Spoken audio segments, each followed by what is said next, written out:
نحمده ونصلي على رسوله الكريم اما بعد۔ عظمت مصطفیٰ صلی اللہ علیہ وسلم تمام مخلوق میں حضور صلی اللہ علیہ وسلم سب سے افضل، سب سے برتر ہے۔ یہ مسئلہ ایسا اجماعی اور ضروری مسلمات میں سے ہے جس پر استدلال کی بھی حجت نہیں، اس میں کسی کا اختلاف بھی نہیں، مگر تبرکر کچھ روایات لکھی جاتی ہیں۔ حضرت ابن عباس رضی اللہ تعالی عنہ سے روایت ہے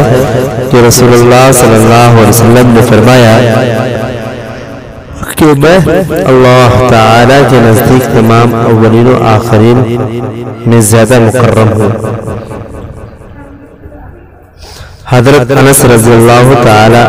عنہ سے روایت کہ رسول اللہ صلی اللہ علیہ وسلم کے پاس معراج کی رات میں براق حاضر کیا گیا تو وہ سوار ہونے کے وقت شوخی کرنے لگا۔ جبرائیل علیہ السلام نے فرمایا کیا تو محمد صلی اللہ علیہ وسلم کے ساتھ ایسا کرتا ہے؟ تجھ پر تو ایسا کوئی شخص سوار ہی نہیں ہوا ہے جو ان سے زیادہ اللہ کے نزدیک مکرم ہو۔ پس وہ شرم سے پسینہ پسینہ ہو گیا۔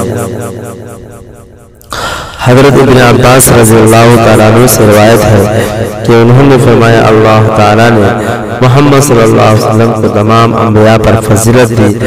اور آسمان والوں یعنی فرشتوں پر بھی، اور قرآن مجید سے اس پر استدلال کیا۔ ان سب روایات سے آپ کا تمام مخلوق میں سب سے افضل ہونا ثابت ہوتا ہے۔ حق تعالیٰ کے ارشاد سے بھی اور خود آپ کے ارشاد سے بھی اور ملائکہ کے ارشاد سے بھی زمین کا وہ حصہ جو آپ کے جسم مبارک سے متصل ہے عرش الہی سے افضل ہے۔ محققین علماء نے تصریح کی ہے کہ وہ بقعہ یعنی زمین کا وہ حصہ جس سے جسم مبارک صلی اللہ علیہ وسلم مس کیے ہوئے ہیں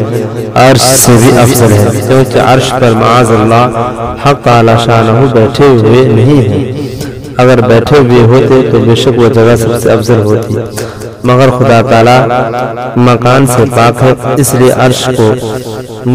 مستقر خداوندی نہیں کہا جا سکتا۔ اس سے یہ بھی سمجھ میں آ گیا ہوگا کہ استوا علی العرش کے معنی استقرار کے نہیں ہو سکتے، کیونکہ بیٹھنے کی جگہ وہ بھی ہو سکتی ہے جو بیٹھنے والے سے زیادہ یا کم سے کم اس کو برابر تو ہو۔ مثلاً اگر ہم تخت یا کرسی پر بیٹھے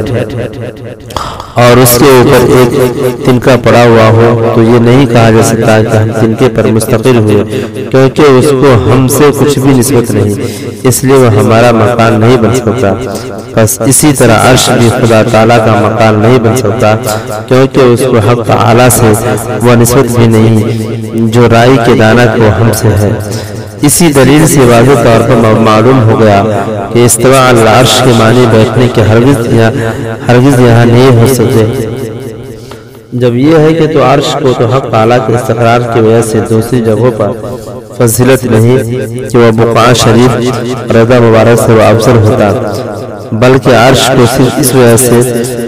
دوسری جگہوں پر فضیلت ہے کہ وہ ایک حق تعالیٰ کی تجلی گاہ ہے، اور ظاہر ہے کہ حضور صلی اللہ علیہ وسلم سے زیادہ کون تجلی گاہ الہی ہوگا۔ بس اس حیثیت کے اثر سے وہ بقعہ شریفہ روضہ مبارک خالی نہ رہا، اس لیے ہر طرح وہ جگہ جہاں حضور صلی اللہ علیہ وسلم تشریف فرما ہے سب سے زیادہ اشرف ہے، کیونکہ اس جگہ بواسطہ رسول صلی اللہ علیہ وسلم کی تجلیات سب سے زیادہ فائز ہوتی ہیں۔ ہمارا اور ہمارے مشائخ کا عقیدہ ہے کہ جو شخص آپ صلی اللہ علیہ وسلم کو کسی مخلوق کے برابر قرار دے وہ کافر ہے، ملعون ہے۔ ہمارا اور تمام مشائخ کا عقیدہ ہے کہ بے شک سیدنا و شفیعنا محمد صلی اللہ علیہ وسلم تمام مخلوق میں سب سے زیادہ افضل، سارے مخلوق میں سب سے زیادہ بڑے عالم ہیں۔ جو شخص آپ صلی اللہ علیہ وسلم کے علم اور بچے یا پاگل یا کسی مخلوق کے علم کو برابر قرار دے یا یہ کہے کہ نعوذ باللہ ابلیس لعین مردود حضور صلی اللہ علیہ وسلم کے برابر عالم ہے تو ایسا شخص کا کافر و ملعون ہے۔ لعنت اللہ علیہ، ایسے شخص پر اللہ کی لعنت ہے۔ حضور صلی اللہ علیہ وسلم کو دوسرے بشر پر قیاس کر کے تنقیص کرنا کفر اور شان رسالت و عبادیت سے بڑھا دینا بھی کفر ہے۔ جس طرح کمالات رسالت سے نعوذ باللہ آپ کی تنقیص کر کے دوسرے بشر پر آپ کو قیاس کرنا کفر یا بدعت ہے، اسی طرح کمالات عبودیت سے آپ کو متجاوز قرار دے کر یعنی آگے بڑھا کر حق تعالیٰ کے خواص سے متصف جاننا یا کسی ایسے امر کا قائل ہونا شریعت میں جس کی نفی کی گئی ہے وہ بھی شرک یا معصیت ہے۔ آپ کا فرمان ہے کہ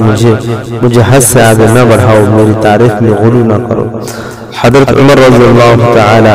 عنہ سے روایت ہے کہ رسول اللہ صلی اللہ علیہ وسلم نے ارشاد فرمایا مجھ کو اتنا مت بڑھاؤ جیسا نصارہ نے حضرت عیسیٰ علیہ السلام کو بڑھایا، الوہیت کے خاص کو ان کے لیے ثابت کرنے لگے۔ میں تو اللہ کا بندہ ہوں، سو تم مجھ کو اللہ کا بندہ اور اس کا رسول کہا کرو، الوہیت کو ثابت مت کرو۔ حضرت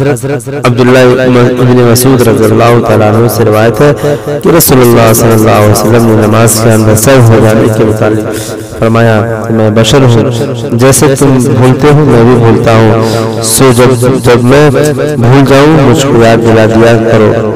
حضرت عائشہ صدیقہ رضی اللہ تعالیٰ عنہ سے روایت ہے کہ رسول اللہ صلی اللہ علیہ وسلم نے فرمایا اے اللہ میں بشر ہوں، مجھ کو بھی اور بشر کی طرح غصہ آ جاتا ہے، سو جو کسی مومن مرد یا مومن عورت پر میں غصہ میں بددعا کروں تو آپ اس بددعا کو شخص کے لیے تزکیہ اور تطہیر کر دیجئے۔ حضور صلی اللہ علیہ وسلم کے اللہ کے محبوب ہے، بندہ ہے، آپ کو بندہ ہی سمجھو، خدا نہ بناؤ مگر ایسے بندے ہیں جیسے ایک بزرگ کا مقولہ ہے، یعنی میں تو بشر مگر ایسے بشر ہے جیسے پتھروں میں یاقوت کی، وہ بھی پتھر ہی ہے مگر سب سے ممتاز۔ حضور صلی اللہ علیہ وسلم کی عظمت و شفقت، حضور صلی اللہ علیہ وسلم کا جامع الکمالات ہونا تو مسلم ہے، آپ کی تمام کمالات انبیاء علیہ السلام کے جامع ہیں، پھر کمالات اولیاء کے جامع کیوں نہ ہوں گے؟ حضور صلی اللہ علیہ وسلم سے کوئی شخص افضل تو کیا ہوتا، کوئی برابر بھی نہیں، آپ خدا تعالیٰ کا سب سے افضل مقبول اور محبوب بندہ ہے۔ حضور صلی اللہ علیہ وسلم سے زیادہ دنیا میں کوئی شفیق نہیں ہوا، سب سے زیادہ انسان اپنا شفیق ہوتا ہے، لیکن حضور صلی اللہ علیہ وسلم کو مومنین کے ساتھ ان کے نفوس سے بھی زیادہ شفقت و ہمدردی کا تعلق ہے۔ آپ صلی اللہ علیہ وسلم کی امت کے ساتھ اخوت ہمدردی۔ حضرت ابو ہریرہ رضی اللہ تعالیٰ عنہ سے روایت ہے کہ رسول اللہ صلی اللہ علیہ وسلم نے فرمایا بعض حیثیت سے میرے ساتھ زیادہ محبت رکھنے والے وہ لوگ ہیں جو میرے بعد ہوں گے، ان میں سے ہر شخص یہ تمنا کرے گا تمام اہل یعنی اپنے گھر والوں بیوی بچوں کے عوض مجھ کو دیکھ لے، یعنی اگر اس سے یہ کہا جائے کہ اگر سب اہل مال سے دستبردار ہو تو حضور صلی اللہ علیہ وسلم کی زیارت میسر ہو جائے گی تو وہ اس پر دل و جان سے راضی ہوگا۔ حضرت ابو ہریرہ رضی اللہ تعالی عنہ سے روایت ہے کہ رسول اللہ صلی اللہ علیہ وسلم نے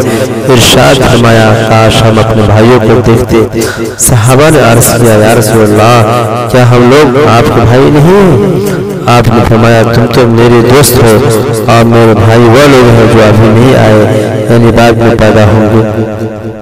چونکہ دوست کے ساتھ محبت کی ابتدا صحبت ہی سے یعنی ساتھ رہنے سے ہوتی ہے، اور بھائی سے محبت کا ہونا اور وہ تو صحبت یعنی دیکھنے اور ساتھ رہنے سے مقید نہیں، بغیر دیکھے بھی ہم بھائی سے محبت ہوتی ہے۔ بس صحابہ کو دوست اور بعد میں آنے والوں کو بھائی اس وجہ سے فرمایا کہ صحابہ کی محبت کا وقوع رویت یعنی دیکھنے سے ہوا اور بعد والوں کی محبت کا وقوع بے دیکھے ہوا، اور اس سے صحابہ پر غیر صحابہ کی فضیلت محبت میں لازم نہیں آتی، کیونکہ یقیناً صحابہ کی ایسی استعداد تھی کہ اگر وہ حضور پر صلی اللہ علیہ وسلم کو نہ دیکھتے جب بھی محبت میں ہم سے زیادہ ہوتے۔ وما علینا الا البلاغ۔